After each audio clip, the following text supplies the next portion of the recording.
How did the princess take control of our message board, if only for a few seconds? It didn't make any sense.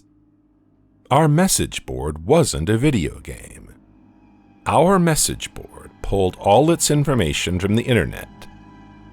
The princess was already inhabiting a game at the same time. All the rules we thought we knew, all the things we thought kept us safe, had failed us. Could she have done this at any time? Could she do it again? Were there any real limits to what she was capable of?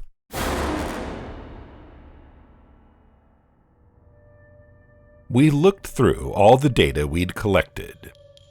We tried to find some common thread we'd been missing. There must have been some way we could have known. There had to be more answers than what we were seeing. And there were. We finally realized the truth. It was so obvious. The princess had been in our message board the whole time. She was on every page. She was on every forum list. She'd been staring at us, watching us for years, and we never even saw it. She was the banner at the top of the forum. She was every screenshot we'd posted, every video we'd uploaded, and every piece of fan art we'd drawn. Every image of her is her. Every image of her, when observed, gives her power. She's not a ghost. She's not a computer virus. She's an idea. Living fiction. She lives off our observation and thoughts of her. When we all watched that stream, banded together, and gave her all of our attention all at once, we made her more powerful than she'd ever been before. We made her strong enough to manifest through the images we'd posted on our message board and speak directly to us. We took down all the images. From what we speculate, it's enough to simply never look at them again. But we deleted them all just to be certain. But it may already be too late for us. I've been losing contact with other members of the society. I can't tell if something's happened to them, or if they've simply gone into hiding. But at this point, only a fool wouldn't consider the worst-case scenario. I'm not completely heartless. I know she's fighting for her survival now. For her, being forgotten is death. She does what she does in the hopes of keeping her memory alive. To that end, perhaps my telling her story to the world is a small act of mercy. Maybe the thoughts I've lent her will ease her pain somewhat. I don't know, but either way, that isn't why I wrote all this. What I've told you could put you in great danger, but it could also save your life. You're a target now, and in the months and years ahead, she may well come for you. But I've also given you all the knowledge you need to keep yourself safe. Don't try to fight her. Don't try to talk to her. Don't try to outsmart or trap her. Don't investigate. Don't try to understand. Don't try to be a hero. Don't try to be her savior. It's my sincere hope that I've given you all the answers you want, so you won't make our mistake and try to investigate further. There is one and only one thing you need to do to be safe. If you see her, turn off the game immediately.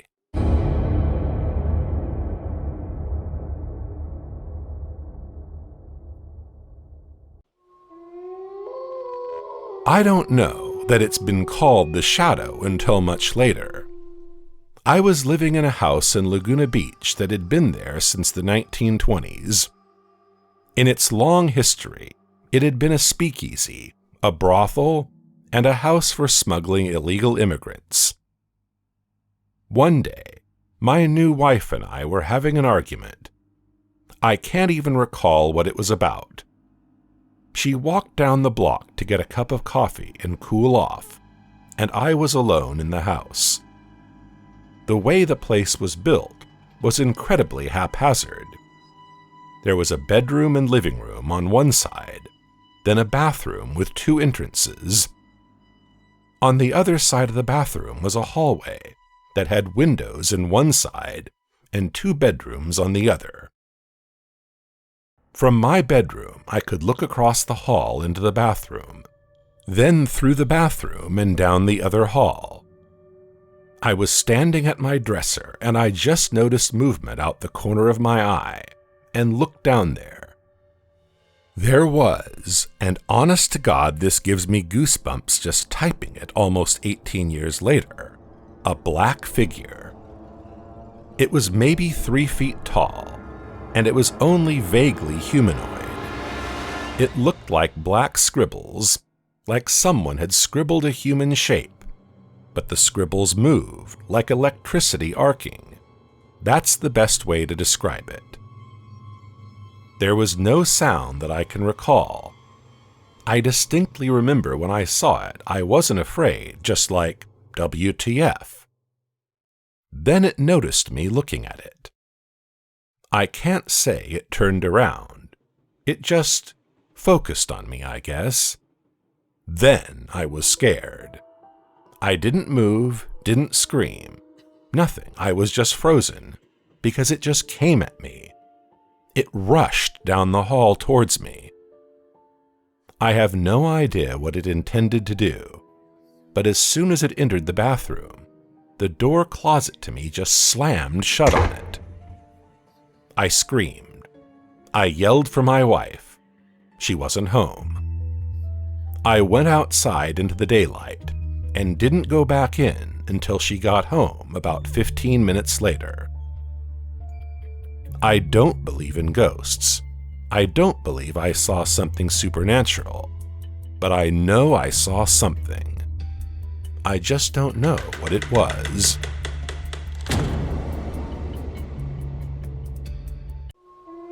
One night when I was 9, I was woken up by my bedroom door opening, followed by someone sitting on my bed.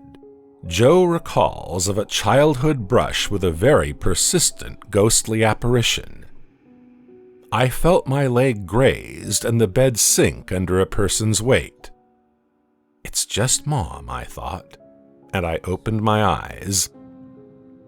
But it was not my mom. I found an eyeless boy. He had black empty sockets, about my age, sitting at the foot of my bed. He extended his hand, and in it was a little box. I was startled, but reached out. He pulled back. I reached again and said, "Give it to me." Then I blinked, and when I reopened my eyes, he was gone. But I could still see the imprint where he'd sat on my bed. Fast forward 7 years. My girlfriend came over to do homework. After she finished, she took a nap while she waited for her parents to pick her up. When they arrived, I tried waking her up. She opened her eyes suddenly, looking up at a corner where the wall met the ceiling. She pointed there and went back to sleep. I shook her again. She came to full consciousness, and I explained what she'd done. She looked haunted. Up on the wall, I saw a little boy with no eyes. He was there in a Spider-Man pose, staring at me. I freaked out and told her my story about the same kid. Fast forward another 5 years. I was with the same girlfriend, and we now had a 3-year-old. We were living in my parents' house, in my old room. My daughter started waking up at the same time every night and she'd talk. After a while, I noticed she had almost the same conversation every night. I playfully asked her once whom she was talking to. She said, "It's a little boy. He's nice. He's lost and looking for his mommy." My daughter's nightly conversations continued until we got our own place later that year. When my sister Susie and I were kids, our family lived for a while in a charming old farmhouse. We loved exploring its dusty corners and climbing the apple tree in the backyard. But our favorite thing was the ghost. We called her Mother because she seemed so kind and nurturing. Some mornings, Susie and I would wake up, and on each of our nightstands, we'd find a cup that hadn't been there the night before. Mother had left them there, worried that we'd get thirsty during the night. She just wanted to take care of us. Among the house's original furnishings was an antique wooden chair, which we kept against the back wall of the living room. Whenever we were preoccupied, watching TV or playing a game, Mother would inch that chair forward across the room toward us. Sometimes she'd manage to move it all the way to the center of the room.